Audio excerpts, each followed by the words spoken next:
მოგესალმებით. დღეს ბევრ საინტერესო საფეხბურთო სიახლეს შევეხებით. სანამ დავიწყებთ, აუცილებლად დაალაიქეთ ვიდეო და გამოიწერეთ არხი, რათა არხს დაეხმაროთ განვითარებაში. ავიდეთ 500 ლაიქზე. მადლობა.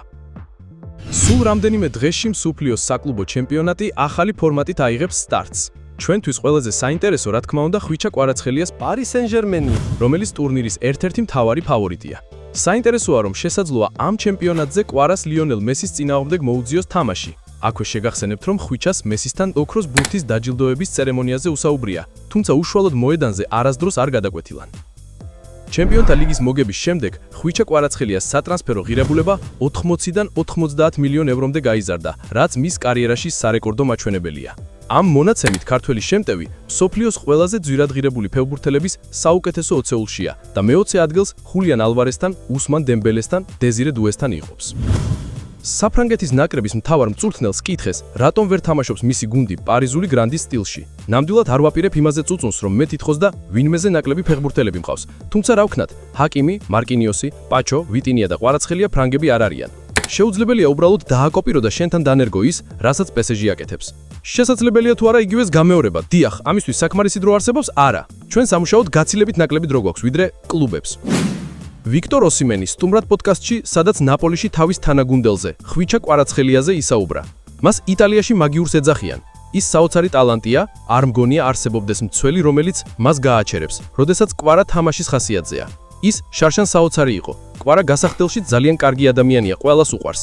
მან ზუსტად იცის, სად ვარ მოედანზე. ერთმანეთს კარგად უგებთ. თითქმის 8 ასისტი მომცა გასულ სეზონში. როდესაც პირველ ვარჯიშზე მოვიდა, ფიტნეს მენეჯერთან ერთად ვიყავი. დავინახე, რასაც აკეთებდა. იტანდა უამრავ გოლს.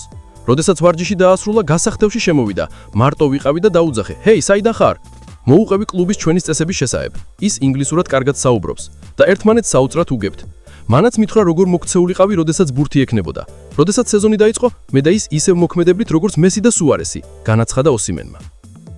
ნაპოლის მწვრთნელმა ანტონიო კონტემ მედიასთან საინტერესო განცხადება გააკეთა, სადაც მან ხვიჩა კვარაცხელიაზე ისაუბრა. ვფიქრობ, ყველას ესმის რა მოხდა იანვარში, როდესაც გუნდი ხვიჩა კვარაცხელიამ დატოვა. სეზონის მანძილზე ისეთი რამეები ხდებოდა, რაც არ მიხარდა. თუ გაიხსენებთ, ახალი ფეხბურთელები ზაფხულში სატრანსფერო ფანჯრის დასრულების შემოგვიერთდნენ, მართალი გითხრათ, ეს არ მომეწონა. თავის მართლება არ მჭირდება, მაგრამ როდესაც კონტრაქტს აფორმებ, კლუბის წინაშე გარკვეული ვალდებულებები გაქვს. ჩვენ ვილაპარაკეთ და ხელმძღვანელობამ შეცდომები აღიარა. ასეთი ხდება ხოლმე. ახლა ჩემპიონის ტიტული უნდა დავიცვათ, ამიტომ ერთად უნდა ვიმუშაოთ. ნაპოლისთან 3 წლიანი ხელშეკრულება მაკავშირებს, თქვა კონტემ.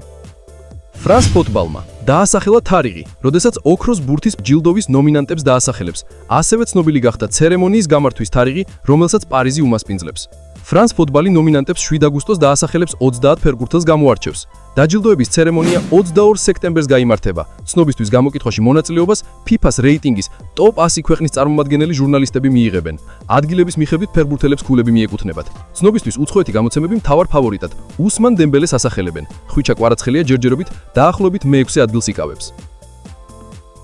ჯერ კიდევ მაშინ, როცა ხვიჩა კვარაცხელია ნაპოლის ფეხბურთელი იყო, მანჩესტერ სიტის მთავარ მწვრთნელ პეპ გვარდიოლამ მასზე საინტერესო განცხადება გააკეთა. ესპანელმა მასზე განაცხადა, რომ მომავალში ის დიდი ფეხბურთელი გახდება, რაც რეალობად უკვე იქცა. როდესაც ნაპოლის უყურებ, კვარაცხელიაზე თვალს ვაჩერებ, რაღაც დაუჯერებელია ამ ბიჭში. მომავალში აუცილებლად დიდი გზა ექნება, განაცხადა ესპანელმა სპეციალისტმა. ფრანგულ მედიაში გავრცელებული ინფორმაციით, ხვიჩა კვარაცხელიას და მისი გუნდისთვის Paris Saint-Germain ახალ სტადიონს ააგებს. პარიზულმა კლუბმა შესაბამისი განცხადება გაავრცელა. როგორც ცნობილია, ამ ეტაპზე შეხვედრებს Parc des Princes-ზე ატარებს, რომელიც პარიზის მერიას ეკუთვნის. არენისთვის კლუბი წლიურად 1.5 მილიონი ფუნტის იხდის. პარიზელები სურდათ სტადიონის შესყიდვა და განახლება, თუმცა მერიამ ამის ნება არ დართო. სწორედ ამან უბიძგა კლუბს ახალი არენის პროექტისკენ. ახალი სტადიონის ასაშენებლად 2 ადგილი განიხილება: მასი, რომელიც პარიზის სამხრეთით მდებარეობს, და პუასი, კლუბის საწვრთნი ბაზის მიმდებარედ. ფრანგული პრესის ცნობით, მშენებლობის სავანაუდო ბიუჯეტი 740 მილიონ ფუნტზე მეტ შეადგენს. რამდენიმე დღის წინ კლუბის პრეზიდენტმა ნასერ ალ-ჰელაიფმაც დაასახელა, რომ Paris Saint-Germain სერიოზულად მუშაობს ახალ პროექტზე. მიყვარს Parc des Princes, ყველას უყვარს. გულით არ დავტოვებდი ამ სტადიონს. მისი თქმით, მოქმედი არენა, რომელიც 50,000-ზე ნაკლებ მაყურებელს იტავს, კონკურენტების სტადიონებთან შედარებით პატარაა და მომდევნო 4 წლიანში გუნდი ახალ მოედანზე უნდა გადავიდეს. დროის დაკარგვის უფლება არ გვაქვს, თუ დავაგვიანებთ, წინ წამოსულ კლუბებს ვეღარ დავეწევით. დიდი მადლობა ყურადღებისთვის. აუცილებლად დაალაიქეთ ვიდეო და გამოიწერეთ არხი, რათა არხს დაეხმაროთ განვითარებაში. ავიდეთ 500 ლაიქზე. მადლობა.